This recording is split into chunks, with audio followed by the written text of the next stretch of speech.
All right, I think we're live. Yes, I think so. Anyway, hello everybody.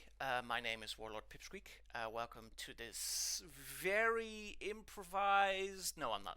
It's not improvised. I've been working on this for quite some time, but very casual Dungeons and Dragons stream. As in, I'm not planning to take this to the greatest heights. I'm not expecting to be Critical Role within 2 months, but I thought, this might just be fun. You may refer to me as Warlord Pipsqueak. I am your dungeon master. I am also the owner of the channel that I'm well, technically Amazon's the owner of the channel that I'm streaming on, but I'm the guy that's making the noise. I will be the dungeon master, and I am joined by 4 of my good friends that will be participating in a game of Dungeons and Dragons, the thing that leads you to devil worship, last I checked. Which is great, because this campaign is gonna be a little different from the standard adventuring party defending the world. We're going full on evil. Yes, it's right. Evil. Now, I see that give me 1 second. That is not working. All right.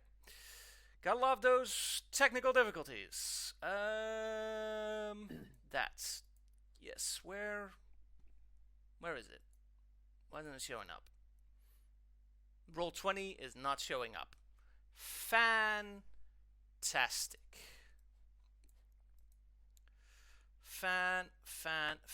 Fantastic.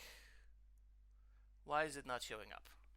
Well, in any case, we can still roleplay without Roll20. I'd like to introduce my players, if that's okay. Playing as Kauri, Enith. Good evening, everyone. I'm Enif. I'll be playing Kauri. He is a 22-year-old black dragonborn, and I will be playing a blood hunter. Yes. Kauri, like I said, black dragonborn, ridged horns facing back, ending a bit upwards, acid green eyes, and a ridged tail. He usually wears short-sleeved red armor, and he has some scars on his arms, mostly from his blood hunter magic. Yes, thank you, Enith.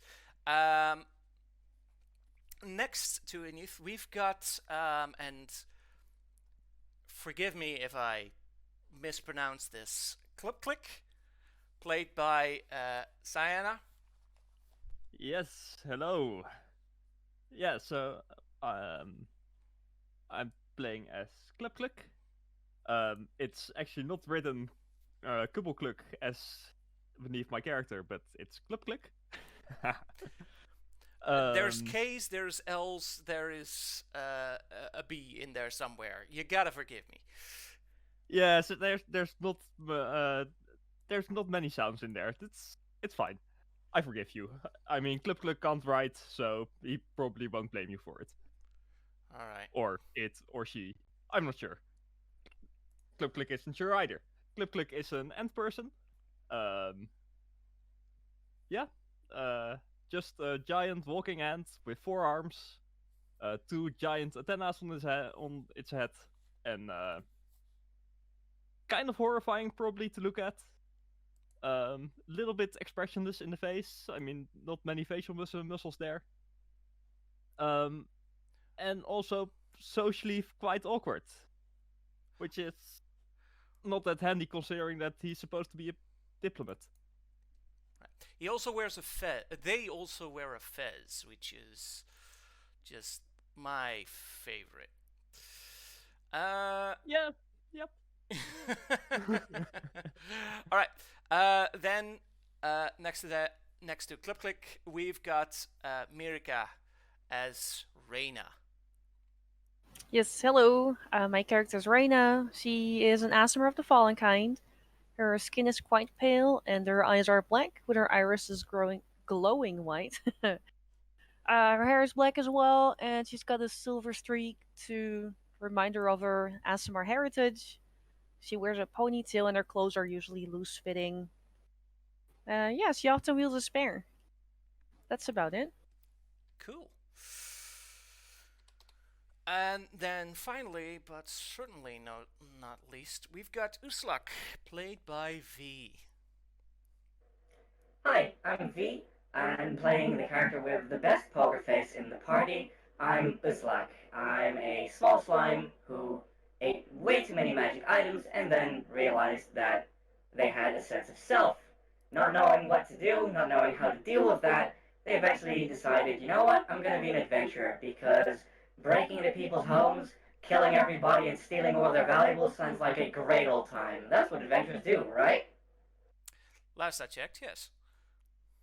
Alright, I think we've got roll 20 there. Let me just see. I mean, it looks funky. Yeah, it looks funky. Like I said, this is the first try, so it's all gonna be... There we go, that's a little better. Let me just scooch that over a little bit. There we go, giant face mountain thing. So I hope that everybody can hear us all right.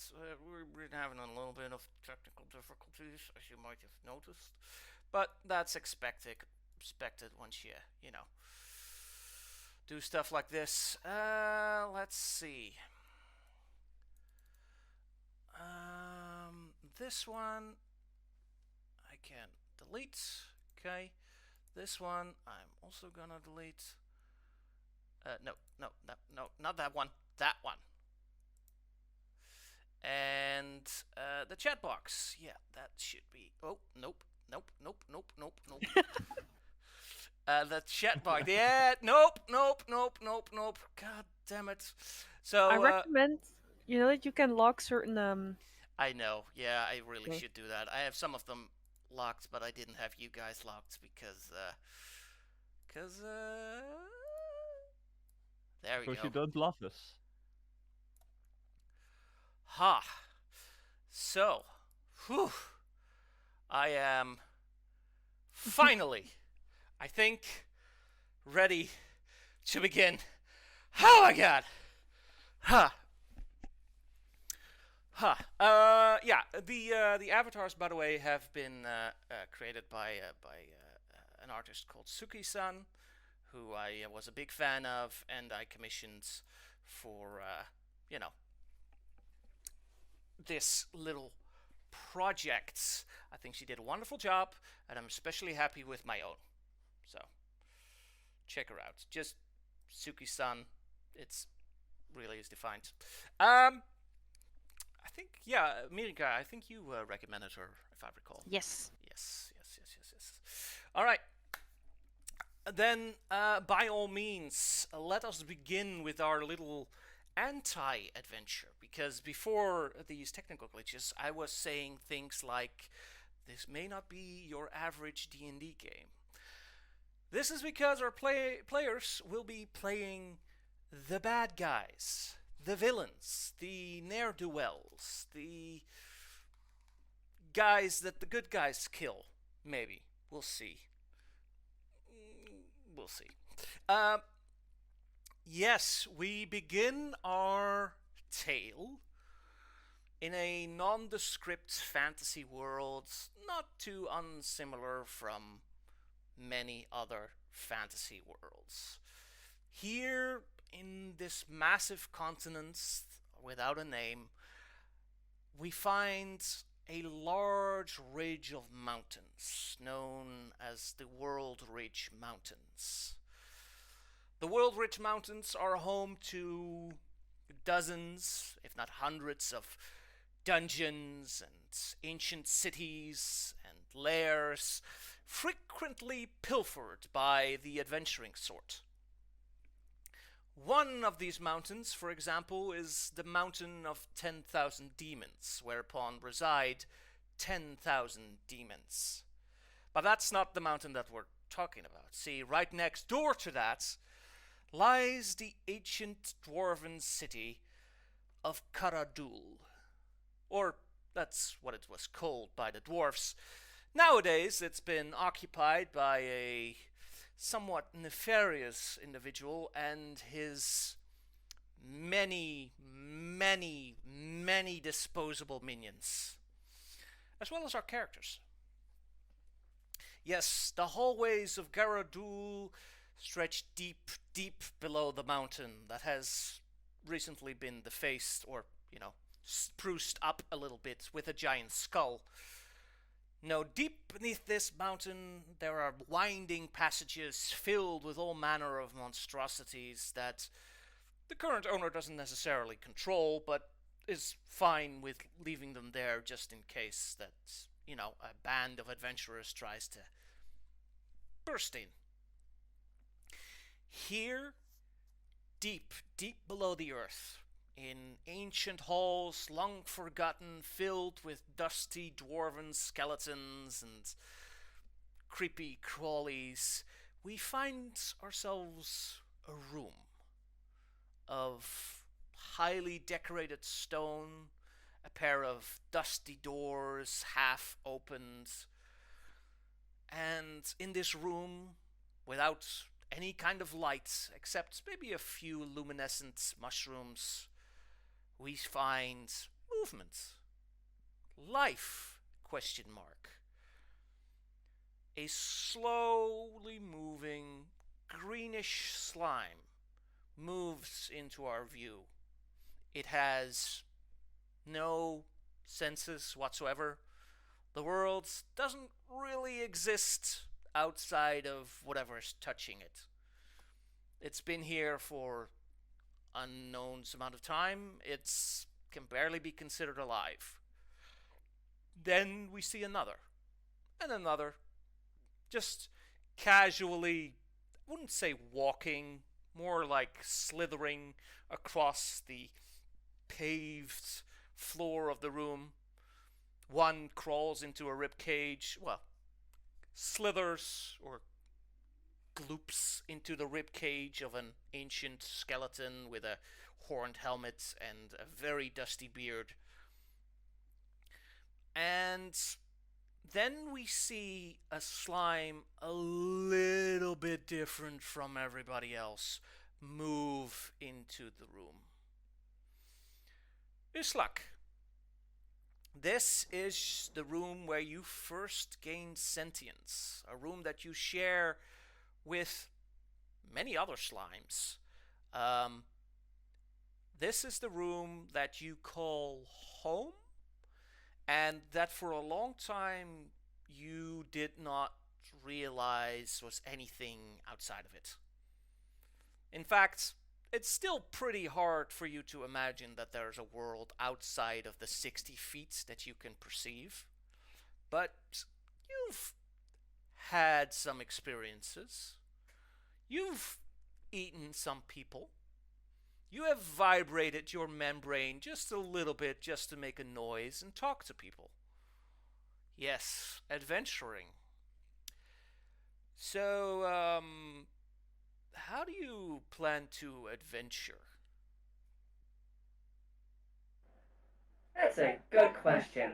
Last time I had somebody here, it was a human. They were a lot of fun to talk to. They taught me many things. And then they told me that they were an adventurer, and I figured, well, actually, that sounds like it could be a lot of fun. I'm going to do what they do. I'm currently home, so that's not where I need to be. I need to break into somebody else's home and steal stuff and kill things. All right. Well, you gather your equipment, because all adventurers have equipment.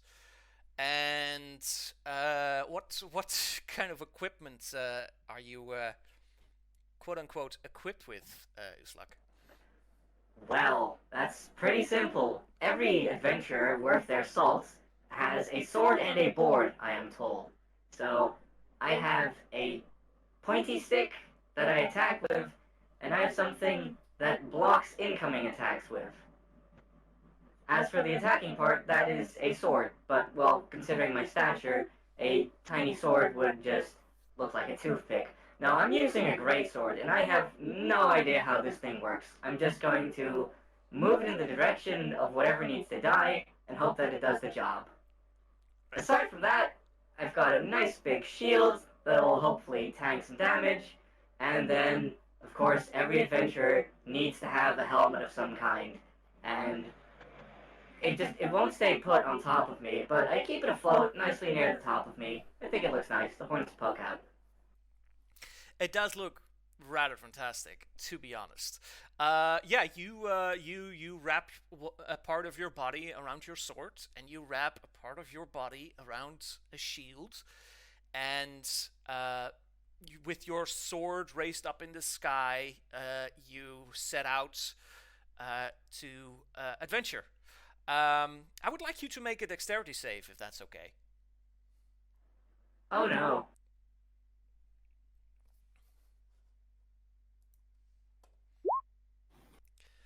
That is an 18. 18, very nice. Yeah, you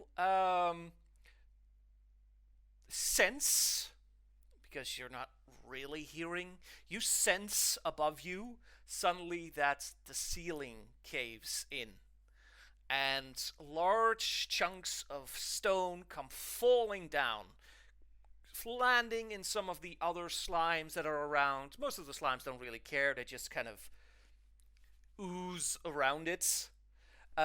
You manage to very deftly escape being hit by any kind of debris. Your sword, however, is not so lucky. Sticking up into the air, you suddenly feel a very large weight added to the end of your sword, and you sense the sound that goes a little bit like ah!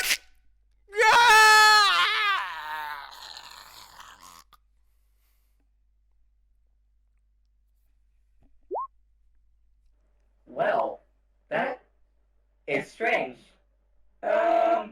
I'm gonna go see, or rather feel, what's on the end of my sword, and try to taste it a little bit. Alright, yeah, you reach out a little bit with one of your... You elongate part of your body and form a sort of pseudo-tentacle, and you go shlish, shlish, shlish, and find that something that you have come to call a goblin has basically pierced itself on top of your somewhat rusted and old sword. It is oozing some kind of fluid and twitching slightly. Oh no.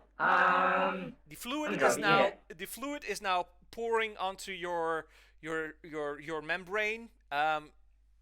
It tastes like blood. You're familiar with blood. You've tasted it before. Oh no, this thing is hurt, probably dying. Oh no, did I kill something? Again? I didn't even mean to this time. I think I'm going to try and scrape this thing off my sword as gently as possible.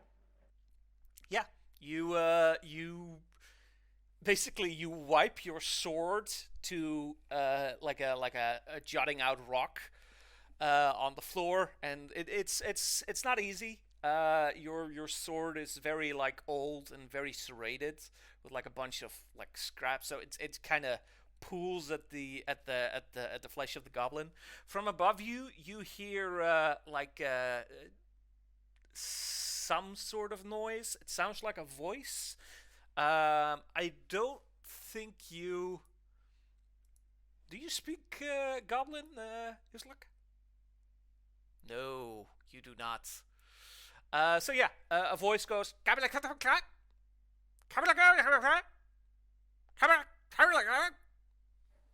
Can I roll to see if I can imitate the sounds back at it? Sure. Make me a performance check, but with disadvantage. because it's a language that you don't speak. Okay, here goes nothing. That would be a 9. Yeah, you vibrate your membrane a little bit to try and make sounds by vibrating the air. There is immediately like a silence coming from up above, and then there is the sound of yelling, like people yelling, maybe at each other. You sense that a bunch of ropes are lowered down the hole in the ceiling where this one goblin came down. And a variety of other goblins come basically gliding, sliding is the word I'm looking for, sliding down those ropes. They seem to still be talking in a language you don't understand. And you see like two of them running up to the goblin that you accidentally murdered, and go over his injuries, and then see that he isn't gonna make it, and then go through his pockets to take whatever's in there. Yeah. One of the goblins has what looks like a pointy stick, and he is starting to poke you, or seems to make a move to poke you.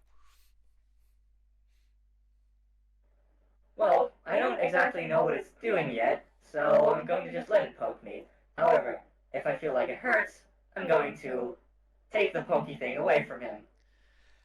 It doesn't seem to hurt. It's more like an inquisitive, hey, this is something that I haven't seen before. Could I take this and sell it on the black market for some copper?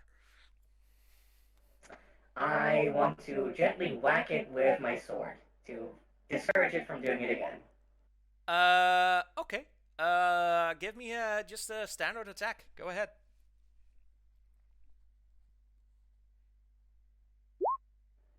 That's an 11.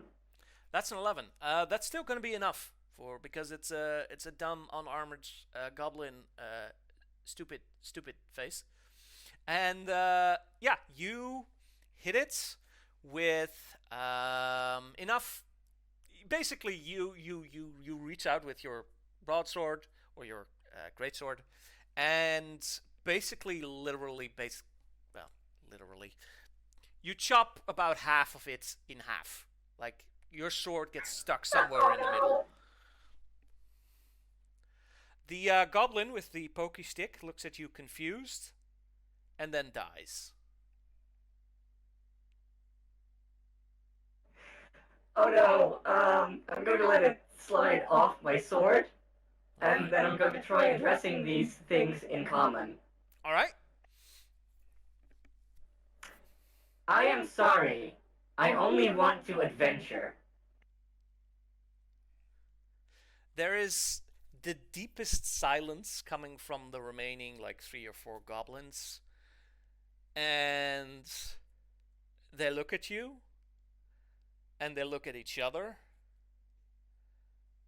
and each of them gives like a look from, this is way above my pay grade. And one of them approaches you and says, okay. And he goes over to the goblin that you just killed and picks like his purse off his belt and puts it in his pocket. He says, I think you should talk to somebody else. Would you like us to take you there? This sounds like a quest. Yes, please, let's go. All right. And there's some confusion as to how the hell you're gonna get up the rope. But eventually they get like a large like cauldron, like a couple of holes in it, and they tie it to a rope, and they basically hoist you up the hole, up to what at first seems to be like some sort of mining or digging exercise. But as you go through this tunnel, you find yourself surrounded by like a amazing crowds of interspecies intercultural species conglomerates. We're talking about kobolds, we're talking about goblins, hobgoblins, orcs. You even sense like some undeads maybe prowling about. One of the goblins accidentally bumps into a drow who swears at him in Undercommon, and the goblin swears at him in Goblin. You have never seen this much of a diverse society. Hell, you've never seen society. I've never seen, period. You have never seen, period. Exactly. It is an amazing experience for your first time here in civilization, as rotten and as evil as it may be. You are led, basically, the goblins kind of insist that you stay in the cauldron while they drag it forward. If that's alright with you. I mean, currently I'm getting a free ride, and I'm sensing a lot of new things. Like, I can't actually see, but everything within 60 feet of me, I can perfectly sense where it is. This is like a roller coaster to me. This is a free ride.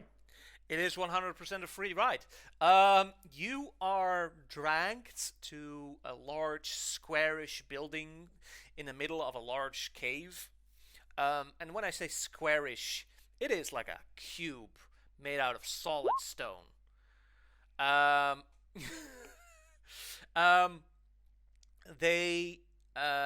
There is just a very small single door in that cube, and a bunch of like very narrow arrow slits. The goblins drag you to the entrance and start talking in Goblin to what appears to be a couple of hobgoblin guards. And you are allowed entrance into a side room of this very large building. You're drugged through like a large hall with like tables filled with maps, and there's cork boards with like rosters and logistics menus, and this is a war room. There's like a dagger in one of the maps on the wall that's like pierced right into like a big human town, and there's hobgoblins everywhere. A couple of orcs, but most of the bad guys in here are hobgoblins, as tall as a human, maybe a little wider, reddish skin, that kind of lion mane, and that feline face. And you are brought into a side room with a table, one chair on one side, one chair on another side. There is a small candle on this table, and the goblins essentially push you in, cauldron and all, and close the door behind you. There appears to be like some sort of reflecting surface on one side of the room, but that's a little hard for you to comprehend, considering that you don't have eyes. So, yeah. I'm going to push up against it.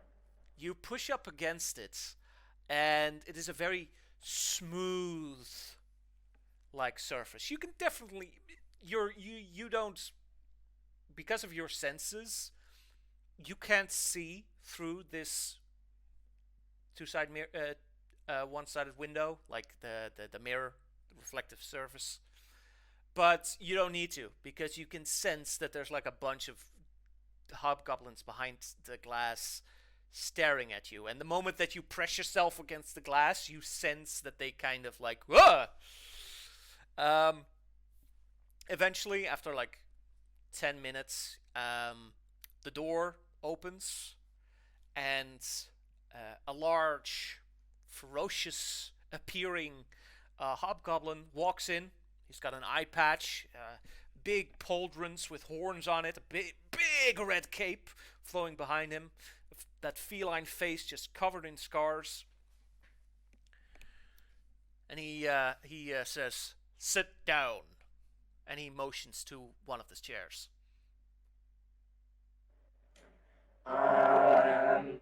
I gloop off from the window and flow towards the chair and kind of suspend myself on it. Right, you give a vague imitation of sitting, and the large hobgoblin walks to the other side of the table and sits on the other chair, lights the candle. This is now the only light source in this room. Doesn't bother you at all, because, again, no fucking eyes. And he folds his hands in front of his face, and he goes, "Alright, so I've been around the block, here and there. I've seen some things. I can honestly say that I've never seen a talking slime. What's your deal?" I don't know. All my life, or existence, or what have you, I've been on patrol in the low city of Karadul, and what I did was, if people came in and tried to take stuff from Karadul, I would drop onto them, dissolve them, and make sure that they don't take things. I met something called an adventurer, and it taught me a lot of stuff. And I want to be an adventurer too, so I was looking for a quest. A quest, eh?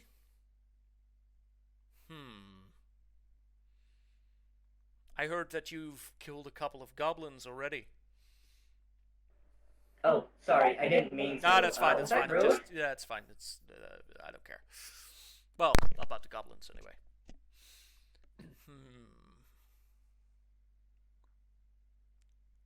Would you allow me to touch you? Sure, I'll make sure not to eat you. That would be wonderful, thank you. And he reaches out with his armored gauntlet and kind of just pokes you. And there's that Simpsons scene where Homer gets poked in the stomach, and basically his fat just kind of keeps going and going and going. And he says, "So a decent killer. Seems like you can take a punch. I may have a quest for you, if you're willing to take it as an adventurer." Immediately see. Yes! Great. We're a society in need of adventurers, and he's making like this strange movement with his fingers that you're not entirely sure what they mean. But he raises both of his hands and two of his fingers, and he kind of curls them when he says adventurers. You've no idea what he means. Yes, we're in need of adventurers, and almost always. And there is many rewards for those who seek this quest. Would you be interested? That sounds great. I'd love to be an adventurer, and as I say the word adventurer, I basically, crumple myself like an accordion in sort of mimicking his air quotes. Great. Yes, then I'm just gonna have to ask you to swear loyalty to our great Lich Lord Hafenhagen. That sounds like something cold and refrigerated. Yes, I'll swear loyalty to that. He's definitely a cold ass son of a bitch. Hafenhagen. H-A with an umlaut. F-E-N-A-G-N. Yes, please swear. Hafenhagen. No D.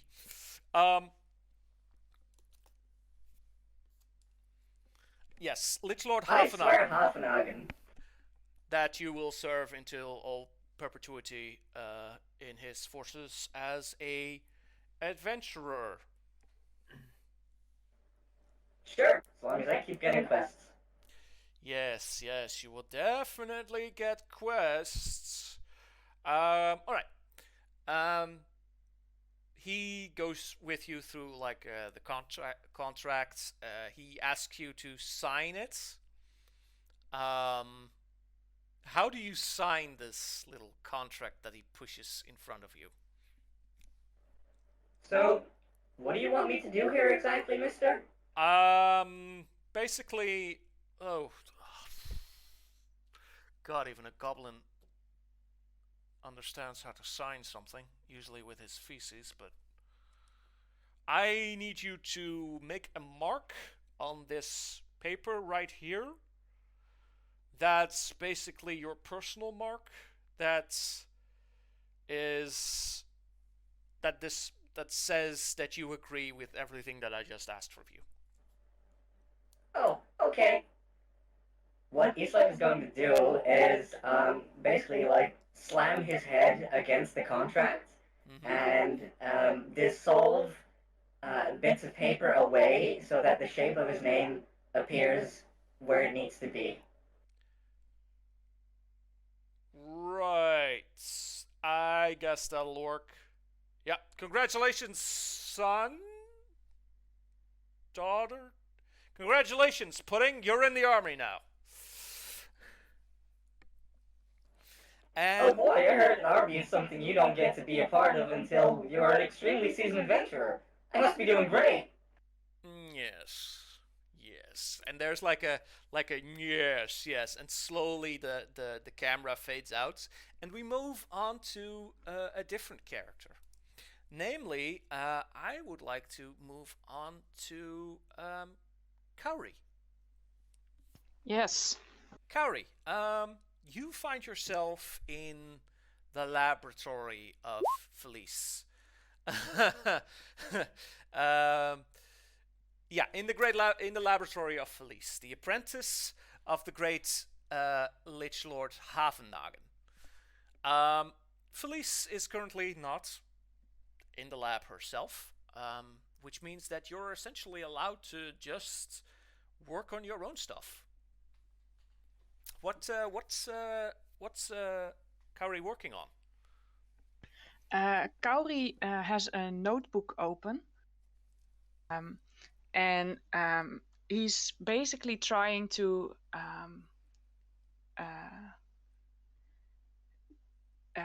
it's written in a shorthand that he doesn't completely understand, and he's trying to make sense of it to create special brews, alchemical brews, that will hopefully strengthen him. And he's there's a bit of a mess because he's been trying stuff out, and it hasn't worked so far. All right. Yeah. Yeah. There's like a big splotch of like something greenish on top of the table. There's a big bottle with something brownish, and on like the tip of one of the knives that is lying on top of the table, there's something reddish.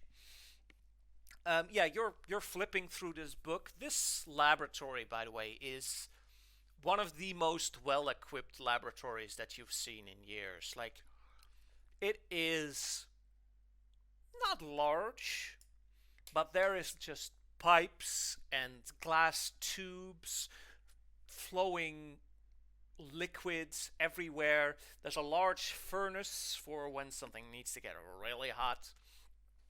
There is also like a large dissecting table, like in the middle, with a bunch of pipes and tubes running towards it that can basically be inserted into whatever kind of victim is being tested upon.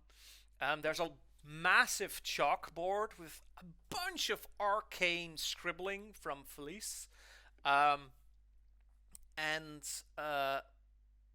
there is a bunch of air holes like in the ceiling that go straight out the mountain that have been drilled by some very cramped goblins that basically take away all the noxious fumes and spew it out on like the outside of the mountain. Um, really nice quality stuff here. As you're leafing through this book, you hear like a thump, thump, thump, thump coming from the main door, which is basically slammed open, and you see that Felice is struggling to get like what looks like a very large package or sack into the room. Felice is a human with dark skin, somewhat maybe somewhere in her 40s. It's a little hard to tell because she dabbles in necromancy and such. She has these very large, elaborate golden tattoos all over her body. Although that's rarely shown because she's wearing like fairly simple blue robes.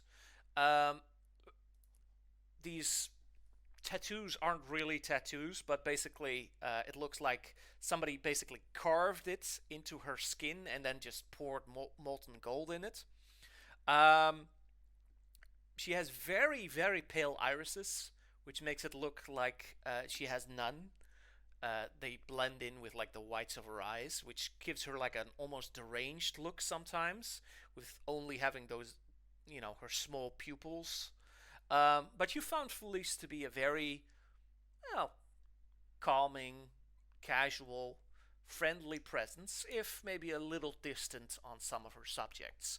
Speaking of, the big bag seems to be moving, and she looks up at you, Kaori, and says, Kaori, could you maybe help me with this? Kaori immediately moves towards her, drops basically everything he's holding, or at least what's not dangerous to drop, and moves over to assist. Yep. Always a good thing in an alchemy lab to not drop what you're holding, to be honest. You walk up, you grab hold of the bag. It seems to be fairly human-sized, and there's like some muffled like coming out of the bag. I know what to do with this. This probably needs to go onto the the slab. Yes, to be yes. dissected. Yes.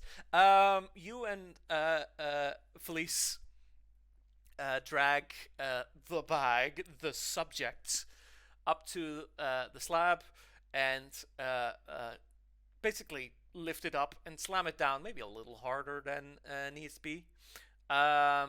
Felice grabs a knife, cuts open the bag, and inside the bag is a man of maybe 30, long hair, unshaven, wearing rags of some sort, and he's gagged, he's bound, and staring around with like fear-filled eyes, panicking eyes even, trying to make you guys stop what you're doing just by trying to form words around his gag. Felice says, could you hold the legs, please, while I do the arms? Yeah, sure. And I move over. All right, give me an athletics check.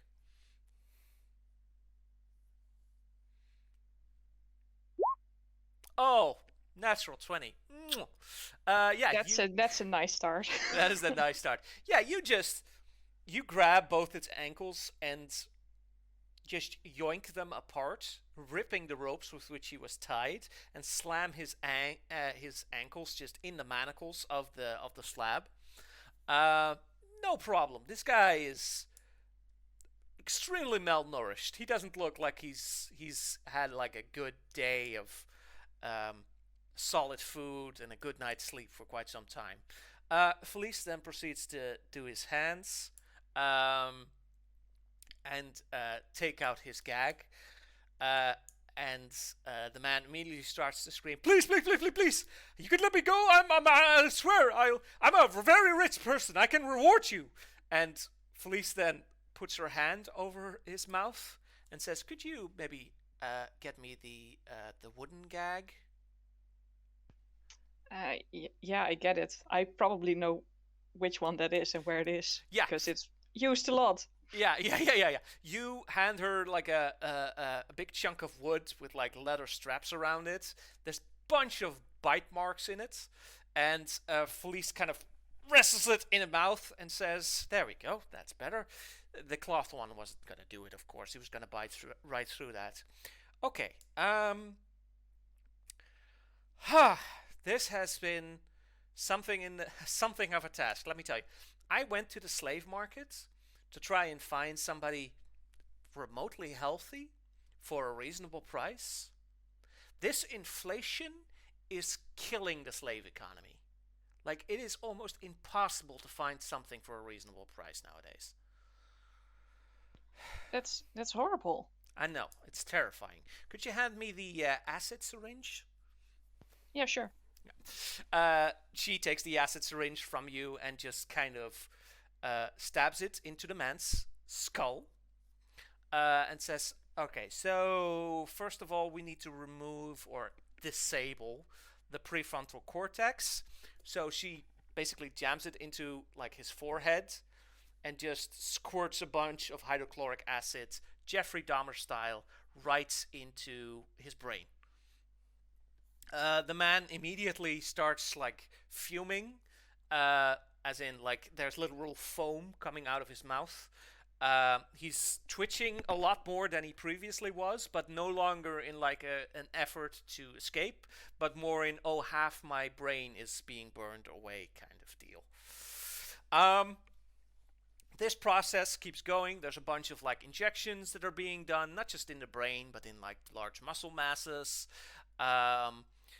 You see, as you're like observing, that large chunks of the muscles are swelling up, and not just with like fluid or anything, but like full on steroid abuse muscle mass.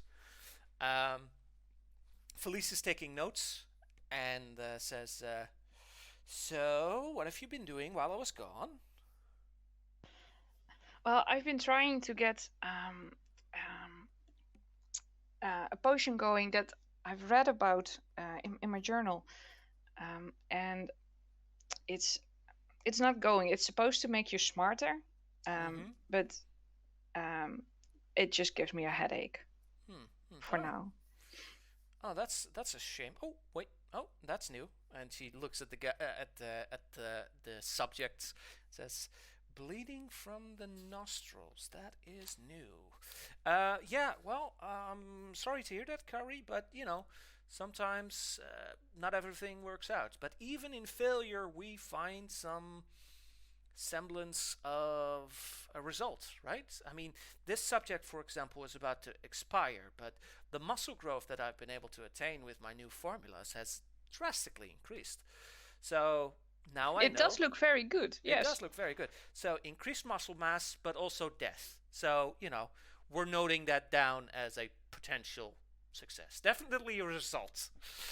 She smiles at you and then continues like, "And what are you doing besides that? I know that you spend a lot of time in here, but have you been taking care of yourself, Kaori? Like, sometimes I find that the best way to find a solution to a problem..." Oh, watch out, he's pissing. Disgusting when they do that. Yeah. Could you get me the bedpan? Yeah. She takes the bedpan, shoves it under the guy. Says, what was I talking about? Oh, right. Sometimes I find that the best way to, you know, get a result for mentally is to maybe take your mind off it. Have you been like doing stuff besides being in the lab? I've gone training with snacks. Yeah, I mean like a bit more No offense to Snacks. He is a nice kobold and all, but he's still a kobold.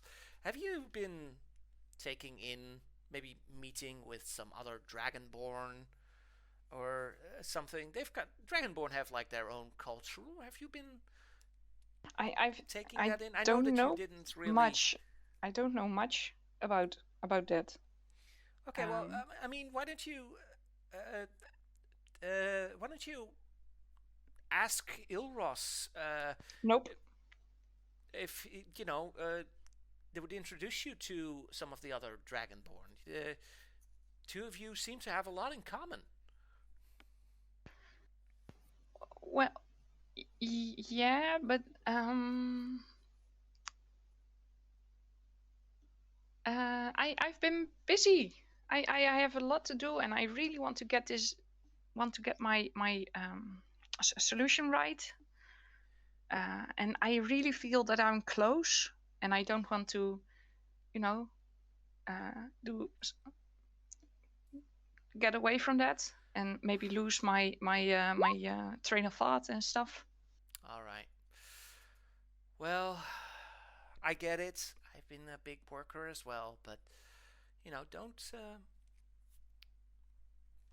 don't lock yourself out from new experiences, right?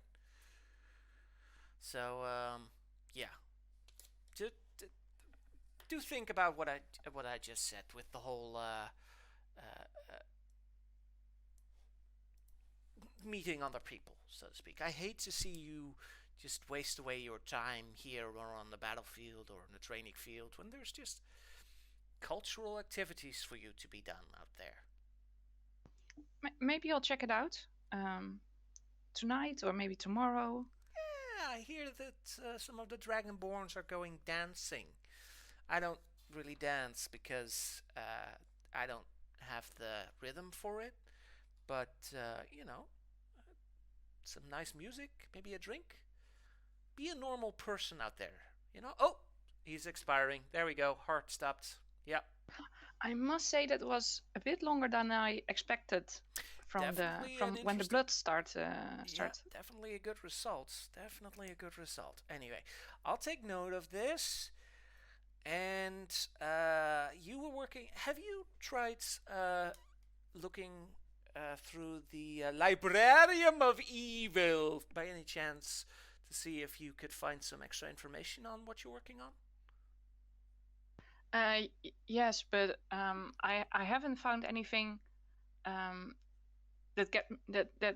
led me to a breakthrough. I have found one book that was useful, but it's in a really old dialect, and it takes a lot of time to get it to understand it. I get you. Yeah, yeah. It's never easy. But yeah.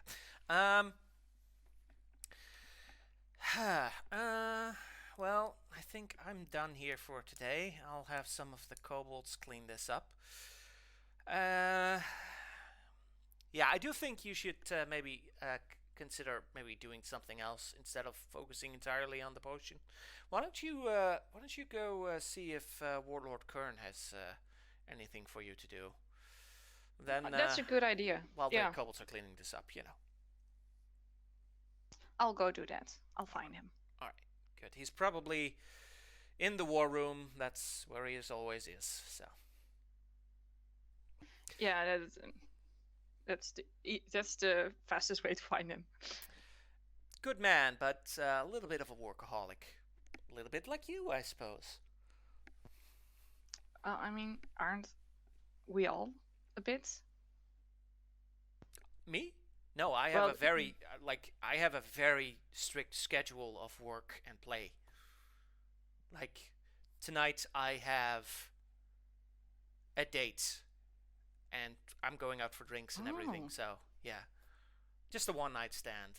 It's not going to go any further because I don't really have the emotional fortitude for a relationship, but I'm going to get laid. Well, that's good for you.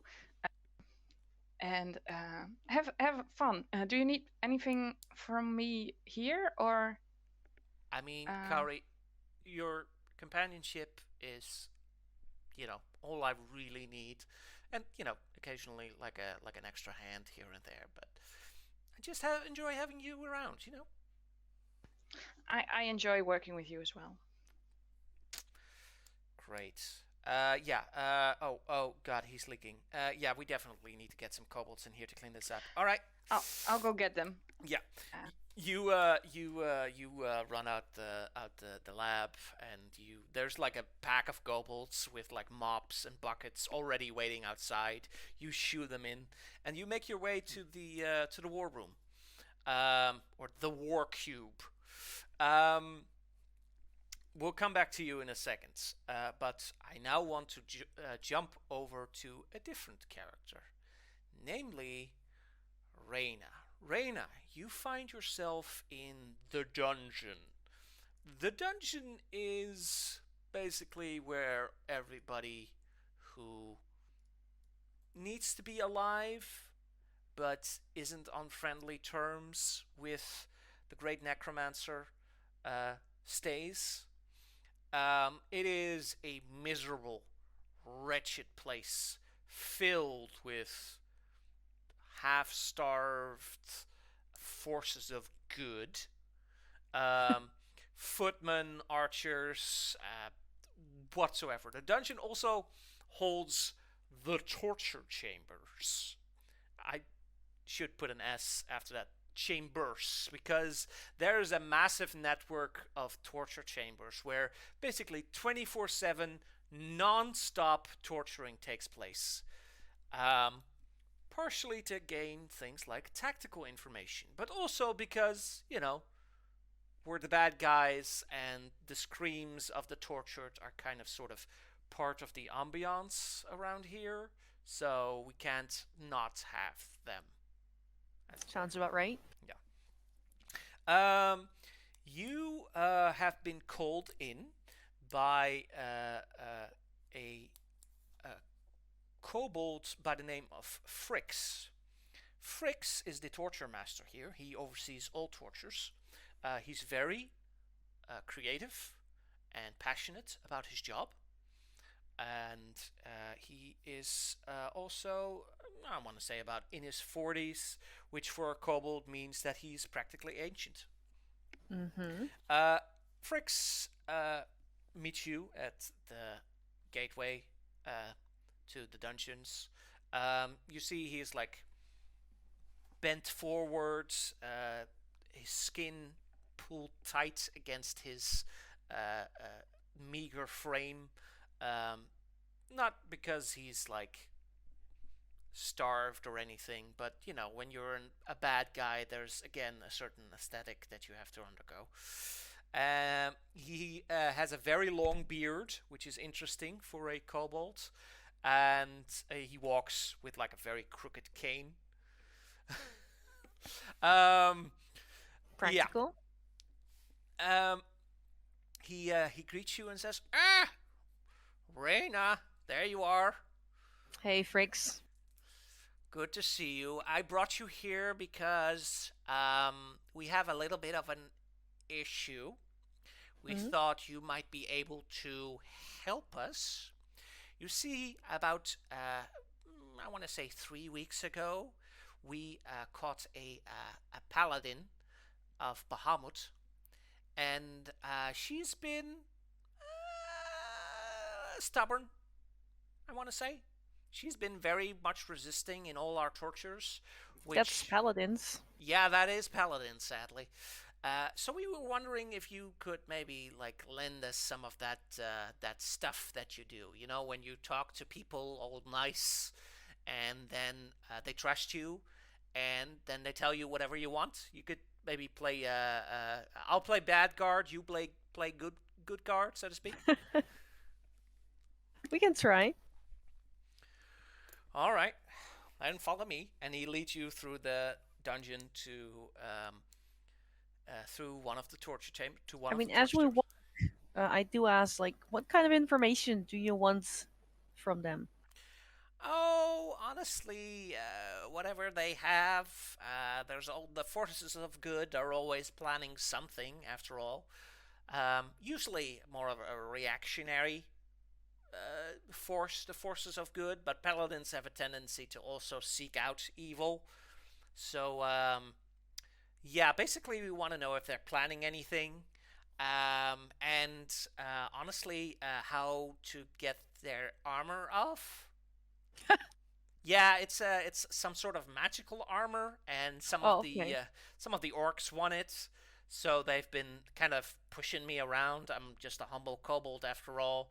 You know full well that Frix is not a humble kobold, and that he could easily lay down just a bunch of orcs if he wanted to. Like this guy's like a skilled kung fu master with like a full-on PhD in pain. Um, and he says, and I don't want to be a bother or anything. I've got a job to do. So I'd like to get this over with quickly. Whatever they can tell you about the whole, armor situation, and maybe what the forces of good are planning. That's nice and vague. Let's go. Yeah, nice and vague. I know. Whatever you can get, and once you're done, just get rid of them. Of course. Yeah, we'll have one of the necromancers raise them as like a death knight and to join our forces, and waste not, want not. Why not let him keep his armor then? Then we have a very strong ally.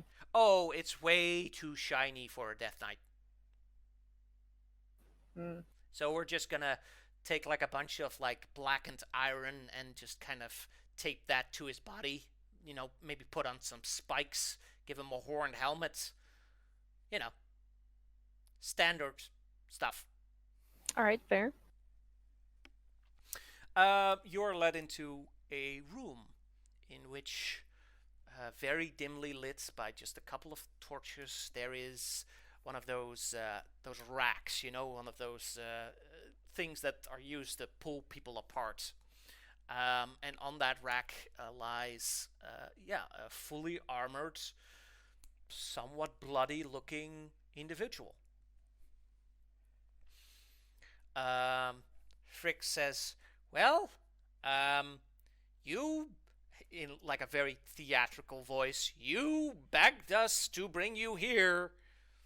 You have an hour to solve his wounds. Do what you need to do, you goody two-shoe scum. And he winks at you very obviously and closes the door behind you. You are now alone in this room with this paladin, who now looks at you through pained eyes and says, "Who are you?" The paladin is in their early 20s, a bit ambiguous as to what gender they are, very androgynous, but very tightly muscular. Human, somewhat darkish skin, short cropped, curly black hair, looking at you like, who the fuck just walked into this room? Hi, I'm Reina, and I'm so sorry you got into this mess. Thank you, Reina. That means a lot to hear this from someone who's not a kobold. I get that. Yeah. Honestly, the goblins are the worst. They're Oh. really, really enthusiastic about hurting people. I know. I have to clean up their mess. Oh, you poor dear. I would love to help you with your pains, but I need you to be able to take. Can I do anything about that armor? Yes, there is a special code word that must be said before the armor can be taken off. But how? What are you? Why? How did you get here? I think it's fate. Work on the inside out. Works out. Yes. The gods of good work in mysterious ways. Give me a deception check. Mm-hmm. Oh. Oh. Right. He seems to buy it. He's also like out of it. Like he's been, his mind has clearly withdrawn into himself to withstand the fierce pains that he has been, you know, exposed to. He says, "The code word is platinum." And you hear like a soft click, click, click, click as some of the clasps on his armor unbuckle. I assume that takes time and stuff. Or Actually, me helping it take off. I don't know. taking it off takes a little bit. Yeah. So I can talk to him in the meantime. Absolutely. Yeah. What? How did you get into this mess? What were you doing? We were scouting the mountain range to find the lairs of evil. We had people on foot. We had an airship. But our patrols on foot were taken captive. We couldn't resist. There were just so many kobolds. Oh, there were like 20 of them, and they had traps. We're not capable of dealing with traps. We're like the forces of good. We walk into a room and just, fight what's in front of us. But traps, only the devils would come up with traps. You are certainly right. Yes. Thankfully, we think the airship might still be out there. Listen, if you can unleash these manacles, I might be able to fight my way out. Oh, trust me. There are hordes out there. I know. And if they find out I freed you, we are in trouble. Please, I can protect us both. We can make it to the surface. We can signal the airship. And once they find us, they can take us with them,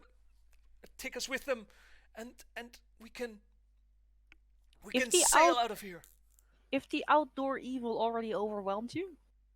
Yes, but they were laying an ambush. There was the traps. If they won't expect us to escape, right? And all the traps are turned towards the outside. So we're gonna come in from the inside and move towards the outside. And you expect an evil lair not to be trapped?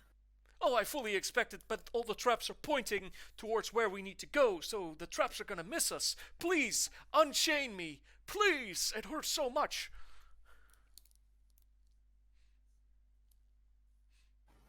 I can't do that. Please, I can tell from the inside that you're a good person who would never hurt a fly. I, too, am a good person. Together, we can take it. We can get out of here.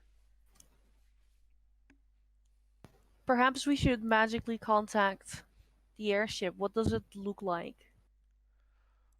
It is one of the Steelport airships. It's basically a ship in the air. I don't know. I'm not an artificer. I'm a paladin. Okay, who's captaining it then? That will help. Oh, Elijah Strongwind. Alright, I'll find a way to contact them, alright? Okay, but you're gonna release me now, right? You're gonna release me from this hell? I'm not sure if the timing is right.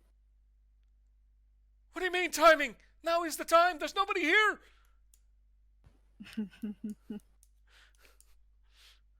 What are you laughing at? Please. Set me free. Okay. I'll set you free. Oh, thank God. Quickly.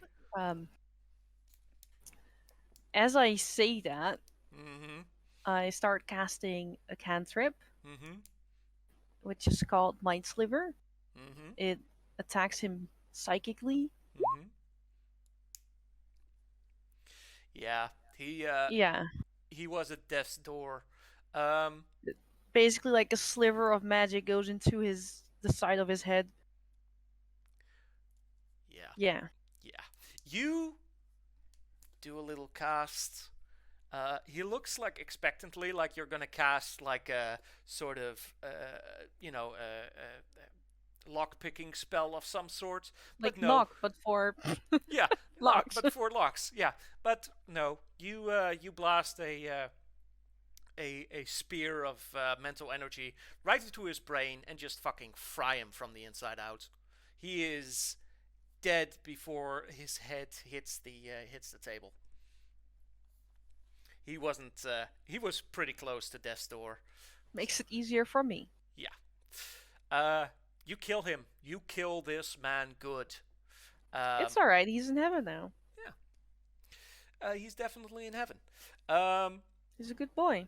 Yeah. As you cast that spell, it has a verbal component, so it's very audible. Frix opens the door and goes, "Are you done? Yes. All right. What did you find out?" So the code. Oh wait, does this work if he's wearing it while he's dead? The code word for his armor is platinum, and I look at the typical. armor to see if it does something. Yeah, the armor, basically, at the moment that you say platinum, all the buckles rebuckle themselves.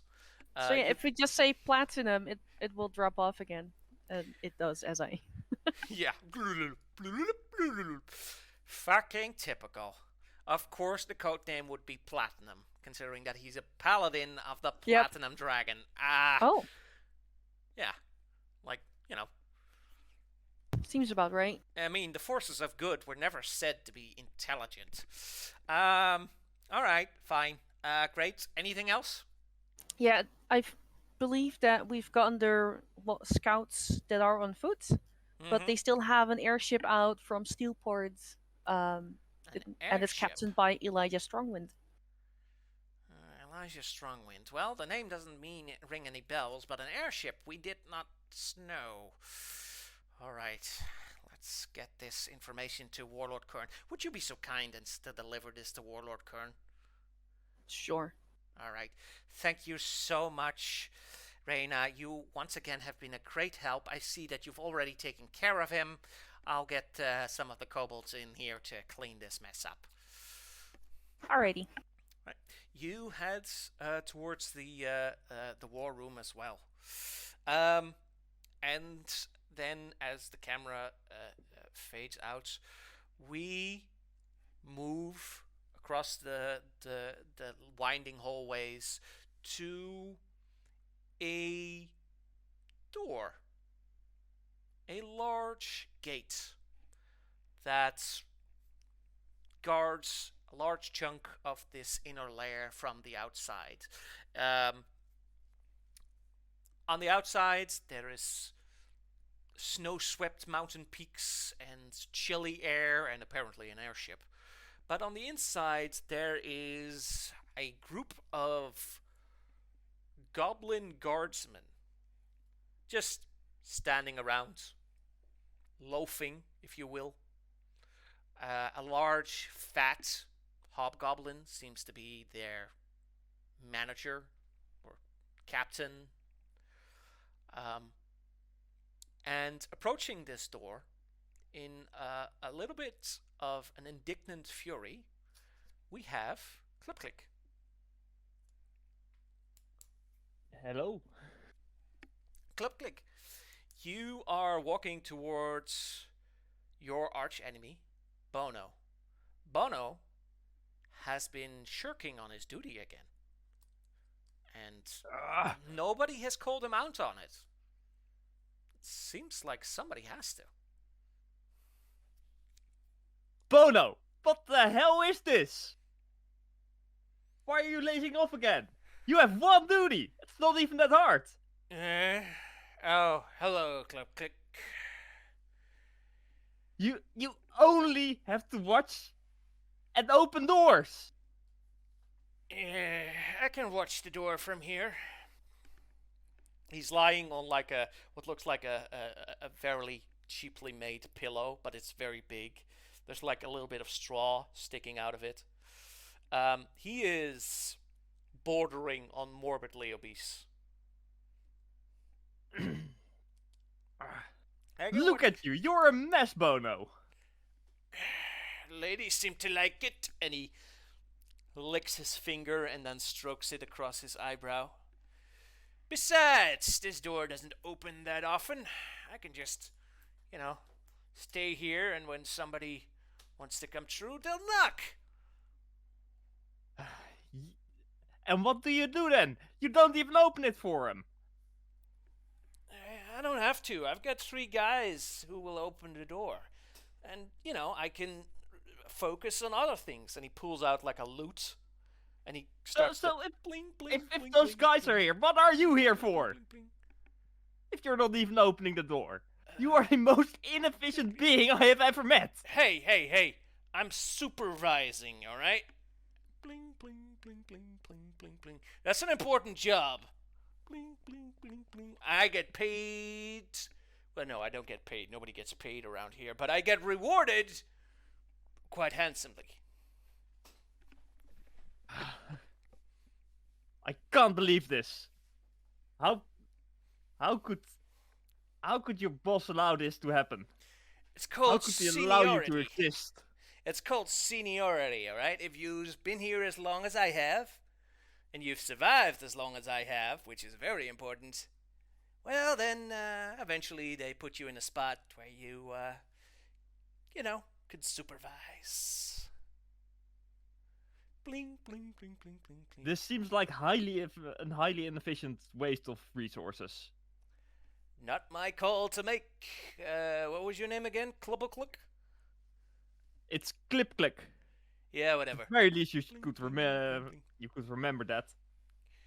Yeah, well, you're hard to forget. You also keep showing up. Bling, bling, bling, bling. Don't you have anything better to do? Something a bit more efficient with your time? Bling, bling, bling, bling, bling, bling. Of course. That's why I shall take my leave now. Yeah, you But I better. will be back to call out your inefficiency again if time will allow for it. Yep. You do that. I'll be here. I'm not going anywhere. Bling, bling, bling, bling, bling. The 3 I can imagine, goblins. Yeah. The 3 goblins look at you as you leave, like, please, sir, help. It's the kind of look that they give you, though, they don't make a sound because that would be insurrection and that would be worthy of getting beat over the head with a lute. So yeah, you frustratingly walk off. Where do you see Club Click going? Let's see. What's the time at the moment? It's probably around 12-ish, 12:30. It's a bit hard to see because it's all underground, but there's. In that case, I will head to the mess hall for sustenance. All right, the mess hall. Sustenance for you consists of whatever you can get your hand on, but hands, I should say, all 4 of them. The mess hall is partially furnitured. There are large tables with benches for the hobgoblins and the orcs and drow to eat whatever has been raided.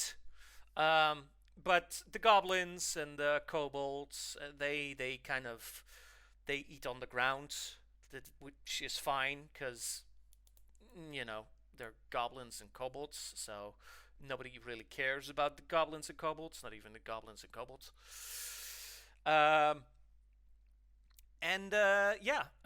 It's a large hall. There's a large kitchen area, though in truth it's mostly giant spits where all the horses and cows and sheep that get stolen gets roasted to like a fine crisp. Massive cauldrons with floating whatever the fuck that is that just came floating up. You don't know. It doesn't really matter. It's sustenance. It's food.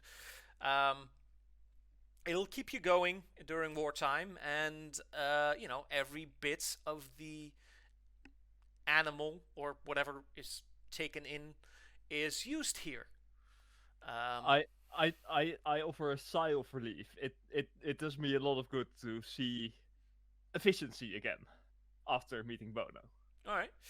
Yeah, there's a small line of like 3 orcs and a dragonborn standing in line with like bowls and spoons ready to be served by a very fat ogre with like a very tiny top hat.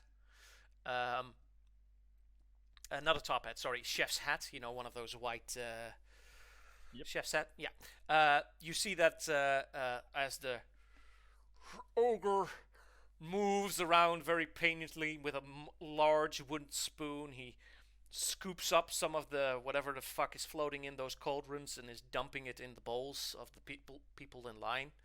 Um, you see that as he moves, um, you see some light shining from behind him, from like a torch, and you see that the thin paper chef's hat, that underneath that chef's hat appears to be the shadow of some sort of rat pulling at his hair.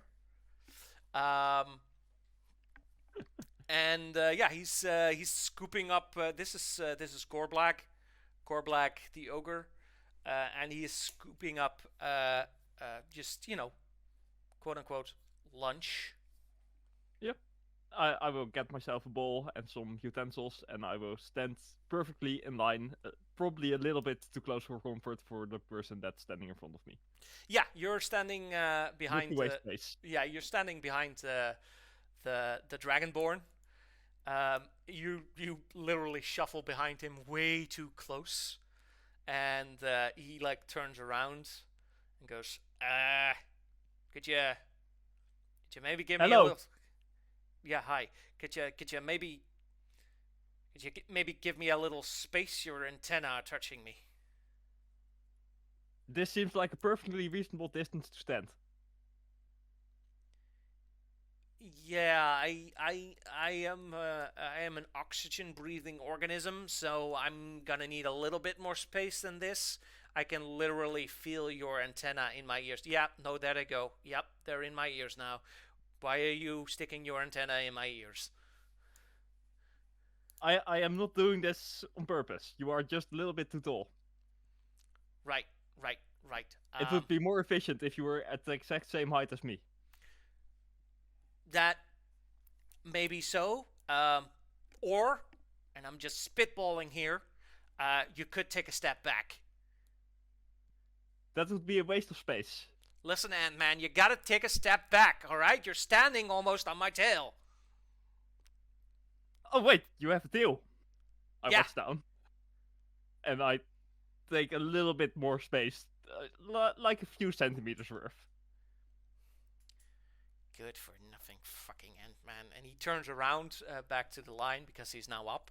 And he holds up its bowl and just with a giant smudge of goop falls into the bowl. And he goes, "Oh, eyeballs again. Yummy." And he walks over to one of the tables where he sits with a couple of drow and a half orc, what looks like. So it's your turn in line. I hold up my bowl. You hold up your bowl. Another falls into the bowl. The ogre, Gorblack, doesn't even notice you. It's almost like automatic, like he's being controlled by something who can't really tell where anything is. So I hope this contains some of the crunchy bits. I like the crunchy bits. there is like a moment of silence, and then a very soft shrug comes from Gorblack, like a.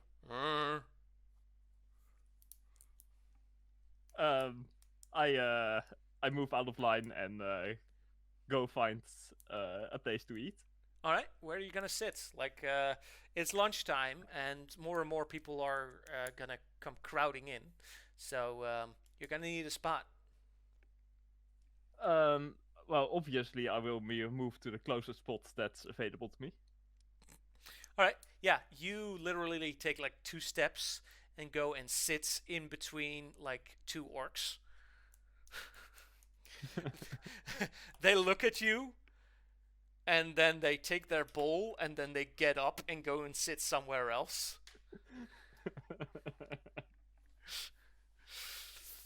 Oh, yummy! And I start spooning down the food. Yeah, it's filled with crunchy bits, like a bunch of crunchy bits. Like your mandibles are great. clicking, and the crunchy bits are definitely, you know. Yeah, you are eating. Give me a perception check. There is perception. Cool. Great. Wonderful. That's a 1? Yeah, that's basically one. You are so absorbed in your consumption of nutrients that you do not notice that behind you suddenly somebody pushes your head forward straight into your bowl.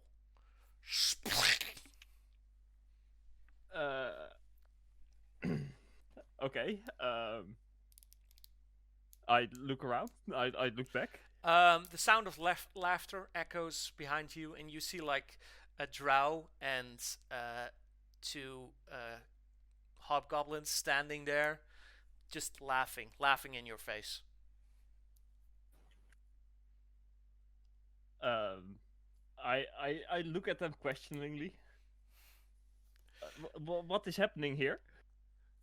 The drow looks at you. He's a male drow. He's got that black leather drow armor, white hair down to his shoulders, full on black face. We're going full black face on these drow, and he looks at you and says, "Oh my god!"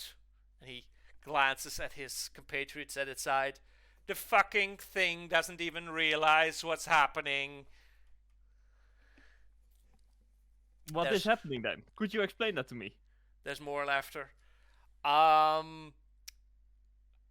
We, and he motions to himself and his two compatriots, are the owners of this spot. And you are sitting in that spot. Capiche? That's drow for understood. You own this spot? I thought that that Havendagen owns everything here. Do you mean that you have claimed this over Havendagen? Wow. There is just nothing going on in that tiny pea brain of yours, is there?